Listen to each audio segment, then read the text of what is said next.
अब परीक्षित बोलते हैं, पक्षपाती क्यों है? हमेशा देवों के ही साथ रहते हैं। तो सुखदेव जी समझाते हैं भगवान पक्षपाती नहीं है। एक बार दैत्य साथ में मिलकर भगवान के पास गए और कहा कि हमारा कल्याण हो सके ऐसा मार्ग बताओ। भगवान ने बोला मेरा नाम लो, भजन करो, कीर्तन करो। दैत्य ने बोला हम उसमें अच्छे नहीं हैं, हमसे भजन कीर्तन होता ही नहीं। तो भगवान ने बोला तुम बताओ तुमसे क्या होता है। तो दैत्य ने बोला हम लड़ने में बहुत अच्छे हैं, हम गाली बहुत अच्छी देते हैं, हम जी चाहे लड़ सकते हैं, सारे गंदे काम हम कर सकते हैं। तो भगवान ने बोला मुझे मित्र नहीं बना सकते तो दुश्मन ही बना लो। तुम मुझे गाली दो तो चलेगा, लेकिन स्मरण तो तुम मेरा ही करोगे। शक्ति वस्तु की जैसे एक अग्नि होता है, अग्नि में आपने कुछ डाल दिया तो वो अग्नि स्वीकार कर लेती है। अब गलती से डाला हो, जानबूझ के डाला हो, चले गया तो सब चले गया। अपना बना दे किसी भी रूप में भगवान उसे वैसे ही व्यवहार निभाते हैं। देवताओं ने रक्षक माना तो भगवान रक्षक बन गए, दैत्यों ने दुश्मन माना तो भगवान दुश्मन बन गए। तो यही परीक्षित को सुखदेव जी समझा रहे हैं और कह रहे हैं अगर भगवान पक्षपाती होते तो प्रहलाद पर कृपा क्यों बरसाते। तब परीक्षित के पूछने पर सुखदेव जी प्रहलाद जी का चरित्र बताते हैं। हिरण्याक्ष की कथा आपको हमने सुनाई थी, उसी का भाई था हिरण्यकश्यपु। अपने भाई की लेता तो मार देता, परम शत्रु भगवान का बना। पुत्र हुए प्रहलाद जी, गुरुकुल में भेज दिया। हिरण्यकश्यपु दानव विश्वविद्यालय, दानव है तो दानवों के ही गुरुकुल में भेजा और दानवों वाली ही विद्या सिखाई। बोलो सियावर रामचंद्र की। गुरुजी अपने शिष्यों को कूटनीति सिखाते, दैत्यों के व्यवहार सिखाते, पर प्रहलाद जी अपने ही भजन में मस्त रहते। एक बार गुरुकुल से जब वापस आए तो पिताजी ने पूछ लिया बेटा आज कोई मुझे पाठ सुना जो तूने गुरुकुल में पढ़ा हो, कोई भी अच्छा सा पाठ सुना। बोलो सियावर रामचंद्र की। तो प्रहलाद जी बोलते हैं आपने अच्छा पाठ पूछा है तो अच्छा ही बताऊंगा। पिताजी ने बोला बोलो बेटे। तो प्रहलाद जी कहते हैं पिताजी व्यक्ति को जंगल में जाके हरिनाम संकीर्तन करना चाहिए, उससे ज्यादा परम सुख और कहीं नहीं। जब ये सुना तो आंख लाल हो गई। गुरुकुल में ये सिखाते हैं तुमको, जाओ गुरुजी को बुला के लाओ। प्रहलाद जी गुरुजी को हाथ पकड़ के लेके आए और डांटने लगे तुमने मेरे बेटे को बिगाड़ दिया। गुरुजी ने बोला हमने इसको ऐसा कुछ नहीं सिखाया, आप हमको एक बार मौका दो, इसको अच्छा दैत्य बना के लाएंगे। जब गुरु ने गड़गड़ाया तो पिताजी को लगा चलो ठीक है एक और मौका देना चाहिए, बच्चा है बदल जाएगा। अब वापस प्रहलाद जी गुरुकुल गए, कुछ समय रहे। जब कुछ समय बाद वापस पिताजी के पास आए तो पिताजी ने बोला पुत्र अब तुमने कौन सा पाठ गुरुजी से सीखा है, जरा मुझे भी सुनाओ। बगल में गुरुजी भी खड़े थे, उनकी सांसें तेज हो गई, न जाने अब क्या सुनाएगा।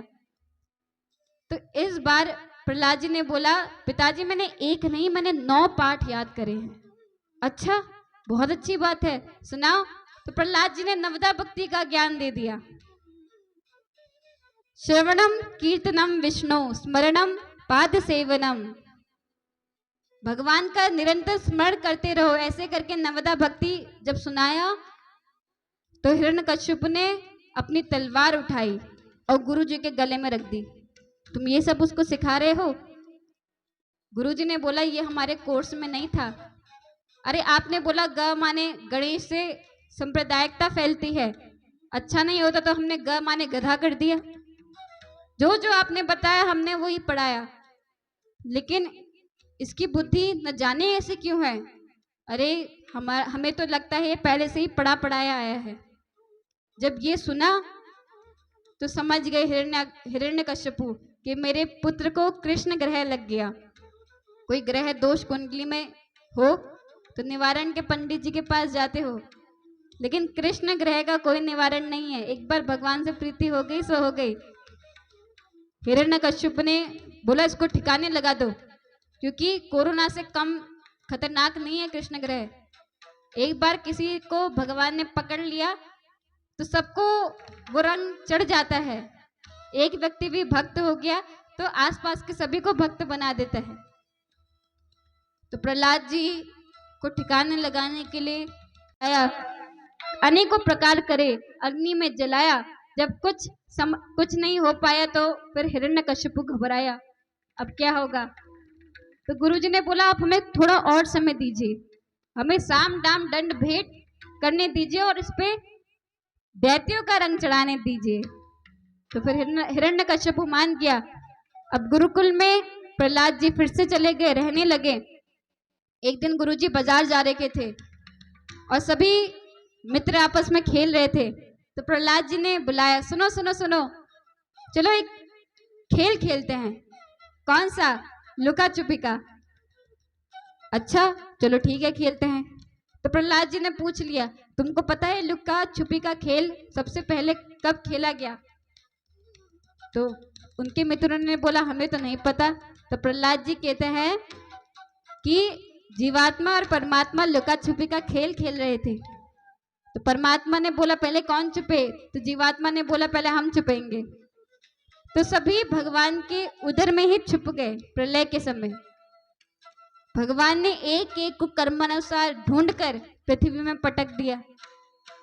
और अब जीवात्मा की बारी है। जब तक कण कण में व्याप्त हरि को ढूंढ नहीं लेती तब तक ये जन्म मरण का खेल चलता ही रहेगा। जब ऐसी बातें गुरुकुल में, तुम भी उस गुरुकुल में, लेकिन तुम्हारे विचार इतने अच्छे कैसे हैं? तब प्रहलाद जी ने बोला जब मेरी माता गर्भवती थी तब उनको वो नारद जी के आश्रम में थी, तब नारद जी जो सुनाते थे वो मैं सुनता रहता था। तो फिर विद्यार्थी ने बोला अब समझे, गुरुजी सही कहते हैं, तू पढ़ा पढ़ाया आया है।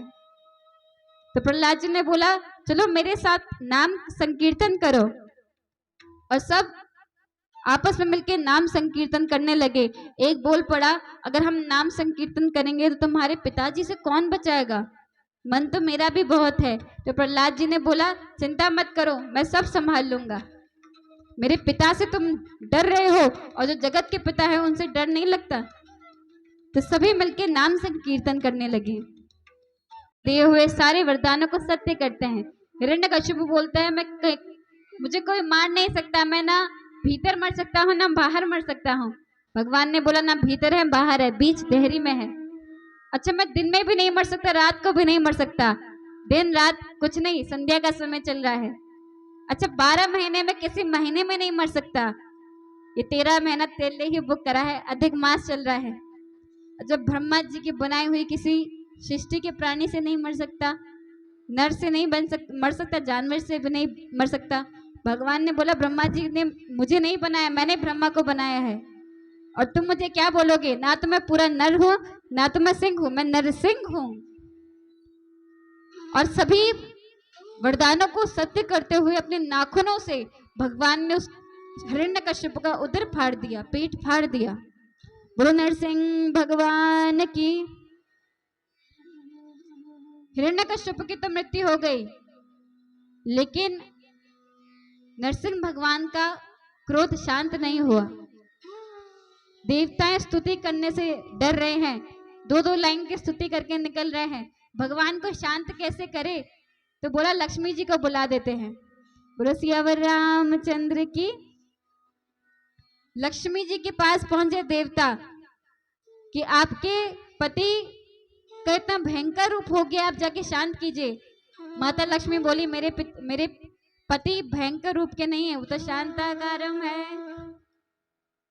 तो देवताओं ने बोला आज कहीं से नहीं लग रहे शांताकारम, देखिए जो हो रहा है होने दीजिए, आप कथा में ध्यान दीजिए।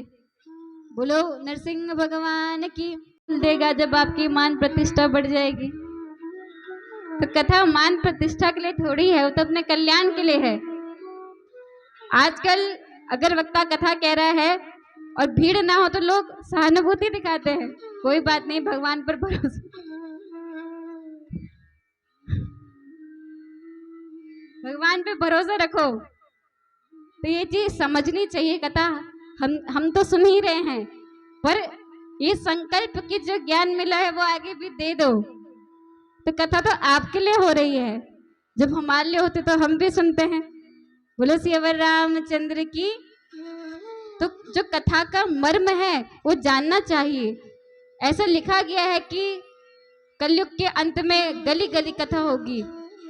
ऐसा भी हो सकता है एक वक्ता हो, आगे केवल 4 या 3 श्रोता बैठे, पर अधिक होने का मतलब ये नहीं है इसकी मूल्य समाप्त हो गया।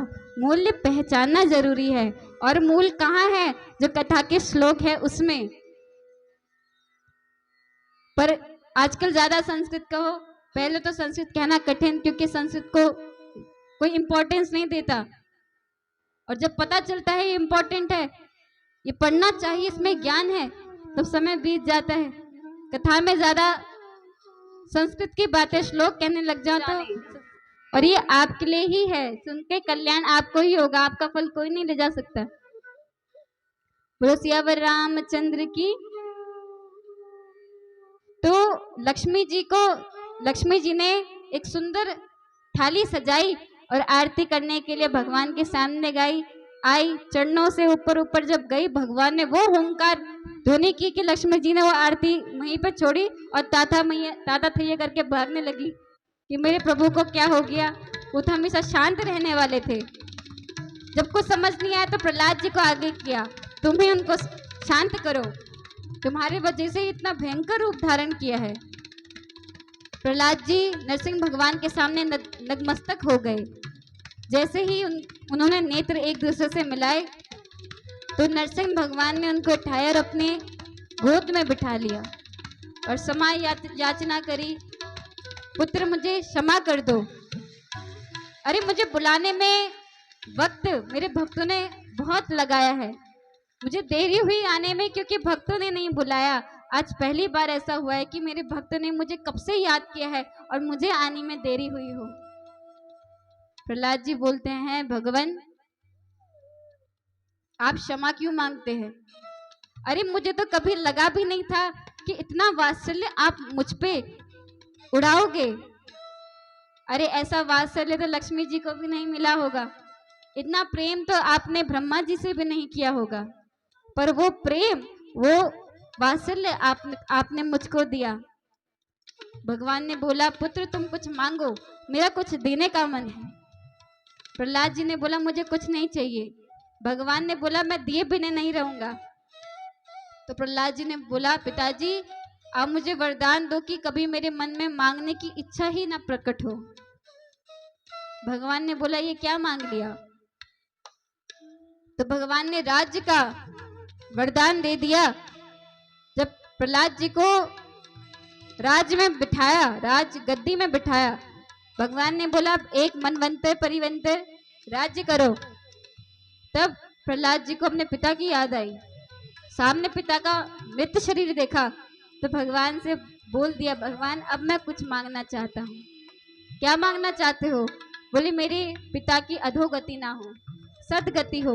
मेरे पिता ने कभी आपका नाम नहीं लिया, आप उनको अच्छी गति दीजिएगा। भगवान ने बोला, तुम्हारे जैसा पुत्र किसी के वंश में हो गया तो उसकी सात पीढ़ी तर जाती है। सात कौन सी पीढ़ी? एक तो ऊपर की माता पिता की, दादा दादी, फिर नीचे की आने वाली 7 पीढ़ी, और 7 पीढ़ी माता के पक्ष की, नाना नानी, तो 7 पीढ़ी तर जाती है। तो तुम एकदम भय मुक्त हो और अपने पिता का अंतिम संस्कार करो। तो प्रहलाद जी अपने पिता के अंतिम संस्कार करते हैं और राज्य प्राप्त करते हैं। बाद में आगे चल के प्रहलाद जी भगवान की नित्य पार्षद बनते हैं।